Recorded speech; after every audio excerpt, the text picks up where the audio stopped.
Welcome back. Parliament వర్షాకాల సమావేశాల సందర్భంగా ప్రధాని మోదీ దేశ ఆర్థిక ప్రగతి, యువత సాధిస్తున్న విజయాలు, అభివృద్ధి కార్యక్రమాలపై కీలక వ్యాఖ్యలు చేశారు.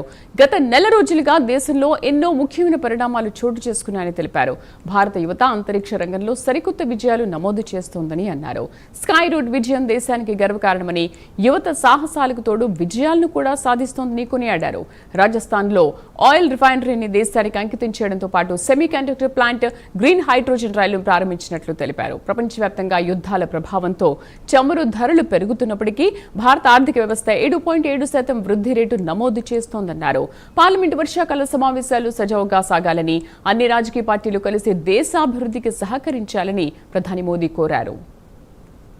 एक प्रकार से भारत के लिए गर्व के पल रहे हैं। पिछले वर्ष मानसून सत्र के ठीक पहले भारतीय नागरिक इंटरनेशनल स्पेस स्टेशन पर पहुंचा था और कल ही परसों भारत का एक युवा स्टार्टअप उसने बहुत बड़ी सिद्धि प्राप्त की है। विश्व के कम ही देश हैं जहां इस प्रकार से प्राइवेट साहस हुए हैं और भारत के युवाओं ने अंतरिक्ष में नई उड़ान भरी है। बहुत बड़ी सफलता है। और ये जो स्काई रूट स्टार्टअप है उसमें जो नौजवान काम कर रहे हैं, मुझे बताया गया उनकी पूरी टीम की जो एवरेज एज है वो सिर्फ 28 साल है। ऐसे नौजवानों ने ये काम करके दिखाया। मैं किसी 56 साल के नौजवान की बात नहीं कर रहा, मैं देश के ये स्टार्टअप ने 28 के एवरेज वाले नौजवानों ने अंतरिक्ष में भारत का झंडा गाड़ दिया। साथियों, पिछले दिनों राजस्थान में बहुत बड़ी ऑयल रिफाइनरी देश को समर्पित की गई।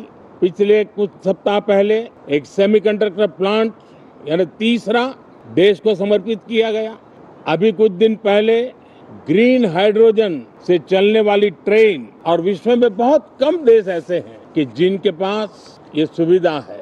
लेकिन भारत ने जो हाइड्रोजन ट्रेन देशवासियों को समर्पित की है वो सबसे ताकतवर इंजन वाली और सबसे लंबी है। ये अपने आप में भारत के वैज्ञानिक, भारत के इंजीनियर्स, भारत के इनोवेटर्स, भारत के उद्यमी, भारत के श्रमिक, ये जो एक लक्ष्य लेकर के देश के लिए जी रहे हैं, देश के लिए काम कर रहे हैं, उसी का परिणाम है। साथियों, हम भली भांति जानते हैं और पूरी दुनिया चिंतित भी है।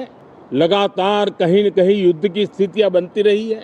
पश्चिम एशिया के युद्ध के कारण भारत जैसे देश जो एनर्जी के लिए औरों पर डिपेंडेंट है, उनके लिए ये पश्चिम एशिया का युद्ध एक बहुत ही बड़ा संकट का कारण रहा। Petrol, diesel, LPG, fertilizer, chemicals, यानी हर विषय में अनेक बाधाएं, अनेक संकट आए। उसके बावजूद भी भारत 7.7% के ग्रोथ से दुनिया की मेजर इकोनॉमी में सबसे तेज गति से आगे बढ़ने वाला देश बन के रहा। सदन की चर्चा को समृद्ध किया जाए, हर आवाज को अवसर मिले, हर विचार को सम्मान मिले, ये संसद की हमारी भूमिका है। मैं सभी सांसदों से बढ़ चढ़ करके इस सदन में हिस्सा लेने के लिए निमंत्रित करता हूं। आज सुबह स्पीकर महोदय जी ने भी सोशल मीडिया के माध्यम से देश के सांसदों का स्वागत करने के अपने भाव को व्यक्त किया है। मैं भी उसमें अपना स्वर मिलाता हूं।